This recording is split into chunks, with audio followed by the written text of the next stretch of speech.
अस्सलाम वालेकुम, नमस्कार, सत श्री अकाल एंड गुड इवनिंग। मैं हूँ आरज़ू काज़मी और आप देख रहे हैं पॉइंट ऑफ व्यू।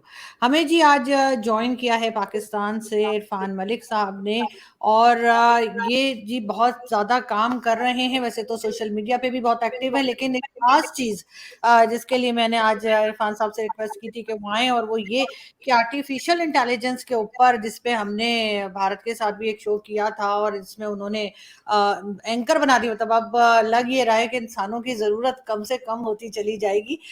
मुझे ऐसा लगता है, मुझे अपना खतरा पड़ गया। तो मैंने वो शो किया, लेकिन मैं बिल्कुल इरफान साहब, सबसे पहले तो बहुत शुक्रिया कि आज आपने ज्वाइन किया है, और थोड़ा-सा आप हमें शुरू में अपनी कंपनी के बारे में अगर आप बताएँगे और लोगों को कि आप क्या काम कर रहे हैं, तो ज़्यादा आसानी होगी लोगों को समझने में। लेकिन जैसे मैंने कहा कि मैं हमेशा से ये चीज़ को लेकर, मैंने इंडिया में भी यही बात की थी कि अगर हम हर चीज़ के ऊपर इस तरह से जाएँगे कि आर्टिफ़िशियल इंटेलिजेंस हो, रोबोट्स हों, जो कि उन्होंने एक एंकर दिखाई भी साथ शो करते हुए। तो क्या लग रहा है कि लोगों की ज़्यादा ज़रूरत नहीं पड़ेगी, और ये इतनी ढेर सारी आबादी हमारी वो कहाँ जाएगी? Ji, thank you very much for having me here. My name is Irfan Malik, or I'm the founder and CEO of Zavin Solution. Zavin Solution is a tech company जिसके अंदर हम AI based solution बना रहे हैं, और हम humans को बिल्कुल replace ना कर रहे हैं, ना करना चाहते हैं। Although इस तरह के avatars हम लोग बना रहे हैं। आपके सवाल का दूसरा पार्ट ये था, जो कि एक मोस्ट कॉमन क्वेश्चन है आजकल, कि क्या आर्टिफिशियल इंटेलिजेंस लोगों को रिप्लेस कर देगी? अब इस पे बहुत से लोग बहुत से जवाब दे रहे हैं। मैं आपको एक फ़ॉर्मूला बता देता हूँ, जिसके तहत जो जहाँ भी है, जिस इंडस्ट्री में भी है, वो ये अंदाज़ा लगा सकता है कि क्या एआई उसको रिप्लेस करेगा या एआई उसको प्रमोट करेगा, ऊपर लेके जाएगा। देखिए, एक बात बहुत क्लियर है, पिछले 2 से 4 महीनों में जो तब्दीलियाँ आई हैं और जितनी स्पीड से आई हैं, तो उसपे एक चीज़ एस्टैब्लिश हो गई है कि किसी भी फ़ील्ड के अंदर, चाहे आप एंकर हैं, चाहे आप प्रोग्रामर हैं, डिज़ाइनर हैं, कुछ भी कर रहे हैं, अगर आप एवरेज या बिलो एवरेज हो, तो आपको एआई रिप्लेस कर देगा। और अगर आप अपनी फ़ील्ड के अंदर आप एक्सीलेंट हो, आप अपनी फ़ील्ड पे कमांड रखते हो, तो एआई आपको एम्पावर कर देगा। और जब बात होती है कि एआई लोगों को रिप्लेस करेगा, तो आर्टिफिशियल इंटेलिजेंस लोगों को रिप्लेस नहीं करेगी। वो लोग आपको रिप्लेस करेंगे जो आर्टिफिशियल इंटेलिजेंस से फ़ायदा उठा रहे हैं, जो उसके टूल्स को समझते हैं। अगर मैं प्रोग्रामर हूँ, मैं विदाउट आर्टिफिशियल इंटेलिजेंस इस्तेमाल किए प्रोग्राम लिख रहा हूँ, तो मुझे एक प्रोग्राम लिखने में लगता है 1 घंटा, और एक और प्रोग्रामर उसी प्रोग्राम को आर्टिफिशियल इंटेलिजेंस का टूल यूज़ करके 1 मिनट में लिख सकता है।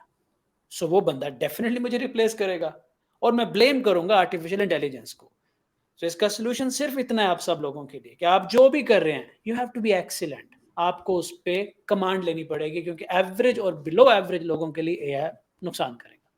दैट्स बिल्कुल ठीक। लेकिन आपके ख़्याल से इरफ़ान, जैसे हम अगर इंडिया की तरफ देखते हैं, तो वो इस फ़ील्ड में काफ़ी आगे हैं, आईटी में भी और कई चीज़ों में, जिसकी वजह से उनके लोगों की डिमांड बहुत ज़्यादा है बाकी दूसरी कंट्रीज़ में। हमने देखा कि कई जगह सीईओज़ भी लगे हुए हैं, और बहुत ज़्यादा होल्ड है इंडिया का, और इसी वजह से शायद उनकी इकॉनमी भी जो है वो बेहतरी की तरफ जा रही है। पाकिस्तान में इस चीज़ को कितना समझा जा रहा है, कितना इस फ़ील्ड में लोग आ रहे हैं, या कितना आना चाहिए? और आपके ख़्याल से क्या यहाँ से गवर्नमेंट हो, चाहे एस्टेब्लिशमेंट हो या पॉलिसी मेकर्स हो, वो कोई इम्पोर्टेंस दे रहे हैं इस बात को?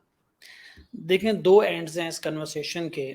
एक तो ये है कि मेरे बहुत से दोस्त इंडियंस हैं, मैं इंडियंस के साथ काम करता हूँ।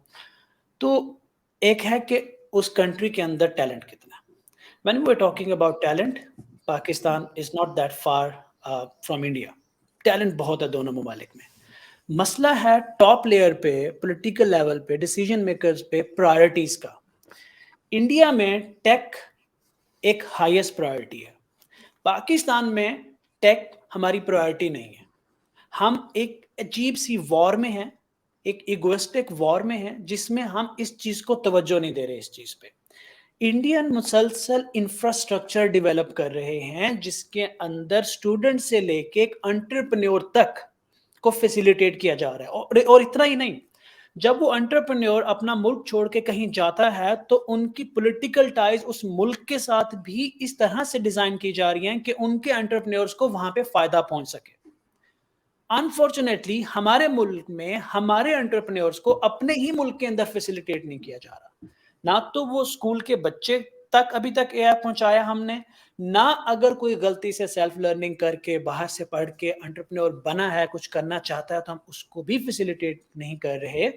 रीजन कि हमारे टॉप लेयर्स में जो लोग बैठे हैं उनको शायद एआई की पावर का इतना नहीं पता, और that is a one reason why policies जो हैं वो स्टूडेंट फ्रेंडली नहीं है, एंटरप्रेन्योर्स फ्रेंडली नहीं है, और ये बहुत बड़ा गैप क्रिएट करता जा रहा है।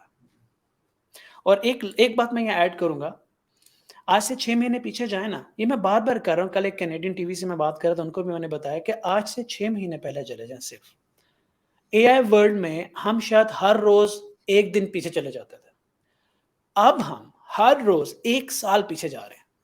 वजह कि दुनिया बहुत तेजी से आगे जाना शुरू हो गई है जीपीटी के आने के बाद, और हम हर रोज 1 साल पीछे जा रहे हैं। तो हंगामी बुनियादों पे हमें इंफ्रास्ट्रक्चर को अपडेट करने की जरूरत है। That's what my take is. लेकिन साथ साथ हमारा जो एजुकेशन सिस्टम है वो भी जी। कहीं पे कोई खास माना नहीं जाता। और ये और बात है कि जो हमारे पॉलिटिशियंस हो गए या हमारी फौज है या एस्टेब्लिशमेंट वॉट जिसे आप कहें, जिसके पास पैसा है, उनके बच्चे तो बाहर पढ़ रहे हैं, लेकिन यहाँ पे उनको इस वजह से कोई फर्क ही नहीं पड़ता कि इनका जो है यानी यहाँ पे जो बाकी लोग हैं उनको एजुकेशन सिस्टम सही मिले। एक रीजन ये आप समझते हैं कि है क्योंकि जो टेक्स्ट बुक्स हैं उसमें हिस्ट्री भी गलत लिखी हुई है? ये प्राइमरी रीजन है। मैं this is not one of the reason, this is a primary reason कि हम 5 साल से ऊपर सोचते भी नहीं है। मैं बताता हूँ कि आज अगर हमारी गवर्नमेंट पैसा और पावर इंफ्रास्ट्रक्चर अपडेट करने पे लगाएगी, अवेयरनेस क्रिएट करने पे लगाएगी, उसका रिजल्ट आएगा 10-15 साल बाद। इनको वोट चाहिए होते हैं 5 साल बाद, वो भी हमारे मुल्क में 5 साल का होते हैं, तो इनको वोट चाहिए होते हैं वो 3-3.5 साल बाद। इन्होंने वो करना है जो नजर आए, इन्होंने सड़क की तरफ जाना है, इन्होंने पार्क्स की तरफ जाना है, इन्होंने वो नजर आना जिसकी एक हाइप अवाम में क्रिएट हो। ऐसे काम तो नहीं किए जाते ना जिसका इम्पैक्ट 20 साल बाद है, 30 साल बाद है। जो लीडर होता है ना, उसका एक विजन होता है, वो ऐसी चीजों पे अपनी एनर्जी लगाता है जिसका इम्पैक्ट 20-30 साल बाद है, और वो सबसे काम है सिलेबस को अपडेट करना। और मैं गारंटी से कह सकता हूं, anyone can challenge this statement, कि आज अगर आप स्कूल लेवल पे जाके सिलेबस अपडेट करो तो उसका इम्पैक्ट 10-15 साल बाद आएगा। लेकिन सिर्फ सिलेबस अपडेट करने से कुछ नहीं होगा, उस सिलेबस को डिलीवर करने वालों को भी रिप्लेस करना पड़ेगा। हमारे स्कूल से लेकर यूनिवर्सिटीज तक जो लोग प्रोग्रामिंग पढ़ा रहे हैं उनमें से मेजॉरिटी का ताल्लुक ही नहीं है प्रोग्रामिंग इंडस्ट्री के साथ, वो कभी प्रैक्टिकल फील्ड में गए नहीं। जो लोग एंटरप्रेन्योरशिप पढ़ा रहे हैं वो 9 to 6 जॉब कर रहे हैं, उनके अपने कोई कारोबार नहीं है। तो हम लोग क्या करते हैं कि इधर से सिलेबस पकड़, उधर से सिलेबस पकड़, पावर पॉइंट प्रेजेंटेशन में डाल के स्टूडेंट के दिमाग में ठूंस दो, दैट्स इट, सिलेबस घुसा दो। अब सिलेबस जितना मर्जी पावरफुल हो, अगर उसको पढ़ाने वाला बंदा प्रैक्टिकल फील्ड से है ही नहीं, अगर टीचर उतना कॉम्पिटेंट है ही नहीं, आप मुझे बताएं कितना डिफरेंस क्रिएट होगा। So what government should do here is this. There should be a policy. If somebody is going to teach artificial intelligence, programming, or entrepreneurship, or anything like this, they should spend 2 years at least in an industry, prove themselves, and then came to the teaching facility, teaching institute, और वहां बेशक वो double पैसे लेके पढ़ा, तब जाके एक इम्पैक्ट क्रिएट होगा। अदरवाइज तो सिलेबस का भी कोई फायदा नहीं होगा। लेकिन जैसे डॉक्टर परवेज हुद भाई कहते हैं कि हमारे यहाँ जो कुछ पढ़ाया जाता है, यानी जो एग्जाम्स होते हैं वो मेमोरी का टेस्ट होता है, ये नहीं पता करते कि कुछ समझ में आ रहा है स्टूडेंट को या नहीं आ रहा है। वो जैसे हमने एक मूवी भी देखी थी ना, 3 इडियट्स, उसमें भी यही कुछ बताया गया था। देखें, जो हम सालों साल स्टूडेंट के दिमाग में सिलेबस ठूंसते हैं वो रट्टा सिस्टम के तहत उसके अंदर स्टोर होता है, प्रोसेस होता है, और एक एग्जाम में पेपर पे उतार दिया जाता है। That's the entire cycle. जो कि एआई है, एआई जो है is all about building concepts. मैं एक बात हमेशा कहता हूं, जो डेटा साइंटिस्ट है ना, हमारे मुल्क से डेटा साइंटिस्ट निकलेंगे तो वो आज उन बच्चों में से ज्यादा निकलेंगे जो आज मैट्रिक में है, क्योंकि उनकी पर्सनैलिटी एक डेटा साइंटिस्ट के लिहाज से बनेगी अगर आज हम उनको बनाएंगे। और वो बच्चा जो ग्रेजुएशन करके डेवलपमेंट में जा चुका है, वो शायद उतना कॉम्पिटेंट डेटा साइंटिस्ट नहीं बनेगा जितना वो बच्चा बनेगा जिसने होश संभालते ही एआई को देखा। तो वहां एआई पहुंचाने की जरूरत है, और इसके लिए चाहिए एक विजन जो 20-30 साल आगे देख सके, जो अपनी जात से ऊपर सोच सके, जो अपने वोटों से ऊपर सोच सके, जो अपनी कुर्सी से ऊपर सोच सके। and now you can imagine what is happening in Pakistan.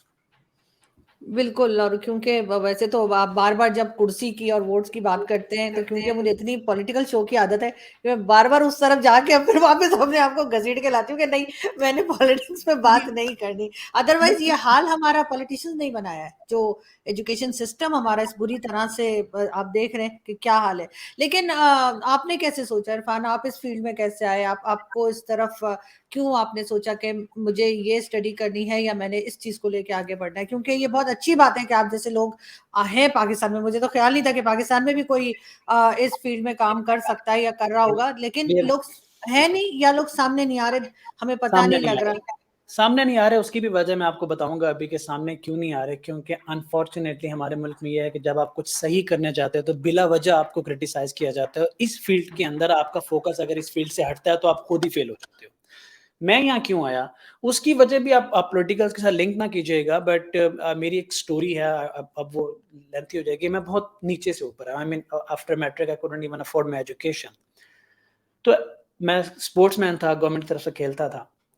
तो आई रियलाइज कि उस वक्त बहुत सारे हादसात ऐसे हुए मेरी लाइफ में। तो मुझे एक बात समझ में आई कि टेक्नोलॉजी वो वाहिद फील्ड है जिसके अंदर अगर आपको काम आता है तो आपको सिफारिश और पैसा नहीं चाहिए।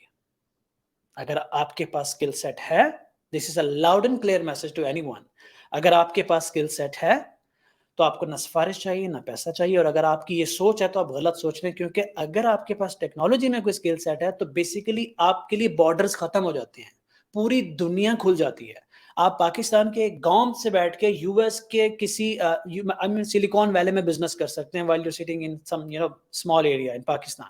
तो आपके लिए पूरी दुनिया खुल जाती है। तो वो एक चीज है जिसने मुझे ड्राइव किया, क्योंकि ना मेरे पास सिफारिश थी ना मेरे पास पैसा था, राइट। और ऐसे हादसा हो चुके थे मेरे साथ। तो इसलिए मैं टेक्नोलॉजी में आया कि this is the only field where I can survive. और मैं 11 महीने पहले सोशल मीडिया पे आया हूँ। सिर्फ 11 महीनों के अंदर लाखों लोगों ने मुझे फॉलो किया। उसकी प्राइमरी रीजन ये है कि मुझे बाद में समझ आई कि जो चीज़ मैं अचीव कर चुका हूँ, जीरो से स्टार्ट किया, ऑफिस बॉय से मैंने स्टार्ट किया और मेरी आज एक टेक कंपनी है। This is not ordinary. मुझे लगता था ये ऑर्डिनरी है, एनीवन कैन डू इट। लेकिन जब मैं मीडिया पे आया और देखा कि पाकिस्तान में बहुत लोग स्ट्रगल कर रहे हैं, एजुकेशनल सिस्टम बहुत खराब हुआ है, और अब जो है फेलियर रेट स्टार्टअप के अंदर 97% के आसपास है। यहाँ पे I have to play my role. और जो बेस्ट आप कर सकते हैं, जो इस वक्त आप कर रही हैं, जो मैं कर रहा हूँ, स्प्रेड अवेयरनेस, लोगों को जगाएं कि एआई कितना तेजी से आपकी जिंदगी में आ रहा है। इससे पहले कि आप दुनिया से मजीद पीछे रह जाएं, you have to act. So that was the driving force जो मुझे टेक्नोलॉजी में लेके आई। बिल्कुल ठीक। लेकिन आप क्या समझते हैं कि यहाँ पे तो बहुत से लोग ऐसे हैं जिनमें यकीनन टैलेंट होगा, लेकिन उस टैलेंट को पॉलिश भी तो होना चाहिए। वो ऐसे तो नहीं हो सकता कि कोई आए और एकदम से अगर आप ये कहेंगे कि नहीं, कोई एवरेज इसमें नहीं आ सकता, तो बहुत से लोग एवरेज होते हैं, लेकिन जब वो आते हैं, काम करते हैं फील्ड में, सीखते हैं, हमेशा ही लर्निंग प्रोसेस तो कभी भी खत्म नहीं होता, उससे भी आप लोग आगे बढ़ सकते हैं। मैं बिलो एवरेज था, बट आपको एक ग्रोथ माइंडसेट चाहिए होता है। There are two type of mindset, fix mindset, hmm. Growth mindset. अगर आपके पास ग्रोथ माइंडसेट है, चाहे आप बिलो एवरेज हैं या जीरो पे खड़े हैं, एक ना एक दिन आप निकल जाएंगे, आप तरक्की कर जाएंगे, आप ऊपर आ जाएंगे। लेकिन अगर आपके पास फिक्स्ड माइंडसेट है, आप जहां भी हो आप वहीं सारी जिंदगी खड़े रहोगे। तो दिस इज द रोल कि जहां पे पॉलिटिक, मेरा मानना है कि please don't mind because you are doing political shows. मेरा मानना यह है कि हमें मेजॉरिटी ऑफ पॉलिटिकल शोज को टेक शोज से रिप्लेस करना पड़ेगा, just to spread hmm. That awareness, that growth mindset. हमें एंटरप्रेन्योरियल शो करने पड़ेंगे, हमें इंडिया जैसा शॉर्क टैंक करना पड़ेगा, सक्सेसफुल। और इस तरह के बहुत सी चेंजेस करनी पड़ेंगी हमारे, ताकि वो फिक्स माइंडसेट कन्वर्ट हो टुवर्ड्स ग्रोथ माइंडसेट। लेकिन वो लोग एआई के शिकार बनेंगे जो ये समझते हैं कि हम बिलो एवरेज हैं और हम बस सेट है, हमारी जिंदगी तो सेट है, हमारी जिंदगी गुलजार है, हम यहीं रहेंगे, हम सुकून में हैं। नो, इट्स टाइम कि जब आपको हर फील्ड में एक्सेल करने की जरूरत है, चाहे आप जहां भी हो, जो भी हो। एआई इतना तेजी से आपकी जिंदगी में आ रहा है। बिल्कुल ऐसा ही है। लेकिन मैं लास्ट में आपसे यही पूछना चाहूंगी कि आपके ख्याल से इस वक्त कितने लोग हैं जो इस चीज में इंटरेस्ट ले रहे हैं और पाकिस्तान में। और दूसरा ये कि हम किसी भी दूसरी कंट्री से, चाहे वो भारत हो या कोई हो, उनसे हम कितना सीख सकते हैं, कोई वर्कशॉप्स होती हैं या क्या? और दूसरा ये कि गवर्नमेंट इसमें क्या रोल प्ले कर सकती है? देखें, it's a very good question and I would like to end it on a very high note. 20 सालों में ऐसा पहली मर्तबा हुआ है कि पाकिस्तान के लिए और दीगर ममालिक के लिए जो टेक्नोलॉजी की रेस में पीछे थे, एक level playing field, almost level playing field create हुई है। वजह कि टेक्नोलॉजी इतनी तेजी से इवॉल्व हुई है कि यूएस में बैठा हुआ बच्चा जो सीख रहा है अभी, वही चीज पाकिस्तान में बैठा हुआ बच्चा भी सीख रहा है। दोनों की स्पीड में फर्क है, दोनों के इंफ्रास्ट्रक्चर में फर्क है। वो तेजी से सीख रहा है because of the infrastructure and the support from the government, और हमारे बच्चे बहुत स्लो सीख रहे हैं क्योंकि ना अवेयरनेस है, ना सपोर्ट है, ना इंफ्रास्ट्रक्चर है। इसलिए मैंने बोला था कि हर रोज 1 साल हम पीछे जा रहे हैं। अगर यहां गवर्नमेंट अपना रोल प्ले करे, हंगामी बुनियादों पे सिलेबस को अपडेट किया जाए, उस सिलेबस को डिलीवर करने वालों को अपडेट किया जाए, मुल्क के अंदर एक अवेयरनेस का निजाम बनाया जाए, तो शायद हमारे बच्चे उतनी तेजी से ऊपर आएंगे। This is a golden opportunities उन तमाम ममालिक के लिए जो टेक में पीछे थे। अगर 1-1.5 साल, सिर्फ 1-1.5 साल हम मजीद सोए रहे, तो हम फिर 10-20 साल पीछे चले जाएंगे, और फिर हम वेट करेंगे 2 डेकेड्स का मिनिमम, होपफुली।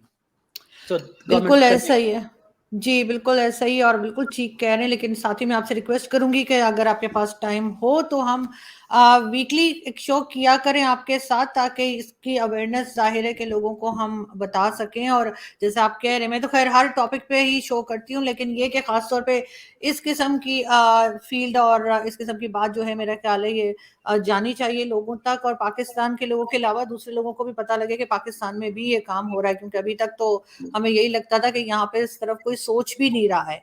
तो खैर देखते हैं आगे किस मैं तरह से ये चीज। एक चीज जी ऐड जी, करूंगा आपके श्योर श्योर। चैनल के थ्रू के I would love to do that, because इस वक्त हम लोग ट्यूसडे एंड वेंसडे वाले दिन लाइव स्ट्रीम करके फ्री एआई पढ़ा रहे हैं पूरी दुनिया के बच्चों को अपने चैनल्स के थ्रू। और मैंने एक दफा अनाउंस किया था कि जो भी स्ट्रीम लेना चाहता है ले ले। उसके 6 लेक्चर हो गए हैं। वो 6 महीने का, 4 से 6 महीने का कोर्स है, जिसके अंदर एआई की बेसिक से लेके पाइथन प्रोग्रामिंग से होते हुए एआई के अच्छे खासे लेवल तक हम बच्चों को लेके जा रहे हैं। उसमें से कुछ प्रोग्रामर्स निकलेंगे, उसमें से कुछ कंसल्टेंट्स निकलेंगे, उसमें से कुछ टूल्स इस्तेमाल करने वाले निकलेंगे, फ्रीलांसर्स निकलेंगे। अल्टीमेटली अवेयरनेस फैलेगी, right? This is what we are doing, and I would love to discuss about this topic on a weekly basis, because this is what my responsibility is। और यही जिम्मेदारी उन सब लोगों की जो सामने नहीं आ रहे, सामने आए और लोगों को बताएं कि वो क्या करें और वो कैसे इस सिचुएशन को हैंडल करें। डेफिनेटली। और इरफान, आप अपने चैनल का लिंक और जो डिटेल्स हैं वो भी शेयर किएगा मेरे साथ, तो मैं इस वीडियो के साथ भी उसको लगा दूंगी, ताकि लोग जो हैं वो आपके चैनल तक पहुंच सके, जिनके पास अभी जो यानी अभी तक नहीं पहुंचे हैं। जी बहुत शुक्रिया कि आपने आज ज्वाइन किया। Thank you so much, so kind of. Thank you.